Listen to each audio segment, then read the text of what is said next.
राष्ट्रीय महामार्गावरील टोलनाका रस्त्याऐवजी 6 विभागाने उभारला. साई पॅलेस हॉटेलच्या मागे एकलव्य आदिवासी युवा संघटनाची तक्रार. राष्ट्रीय महामार्ग टोलनाक्याचे लोखंडी सूचना फलक रस्त्याऐवजी नंदुरबार येथील साई पॅलेस हॉटेलच्या मागे लावण्यास परवानगी देणाऱ्या व लावणाऱ्यांवर कार्यवाही करण्यासाठी जिल्हाधिकारी नंदुरबार, प्रकल्प संचालक NHAI धुळे, सार्वजनिक बांधकाम विभाग नंदुरबार व उपनगर पोलीस स्टेशन नंदुरबार आदींना एकलव्य आदिवासी युवा संघटनेच्या वतीने प्रदेश प्रवक्ता ॲडव्होकेट गणपत पाडवी व जिल्हा उपाध्यक्ष उमेश वसावे यांनी निवेदन सादर केले.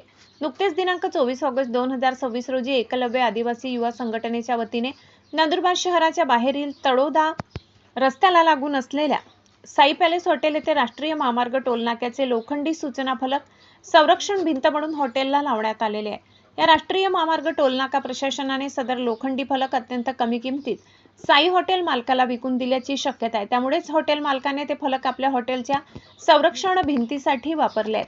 येणेप्रमाणे राष्ट्रीय महामार्ग प्राधिकरणाची मालमत्ता खाजगी व्यक्तीला विकणे हा शासकीय मालमत्तेचा गैरवापर आहे आणि कायद्याने गुन्हा आहे. तरी सदर बाब अतिशय गंभीर स्वरूपाची असून यामुळे शासनाच्या मालमत्तेचे नुकसान होत आहे. म्हणून सदर साहित्य राष्ट्रीय महामार्ग किंवा टोलनाका प्रशासनाकडून विकण्यात अथवा देण्यात आले असल्यास त्याची विक्री प्रक्रिया, मंजुरी, किंमत, पावती व संबंधित कागदपत्रांची तपासणी करावी.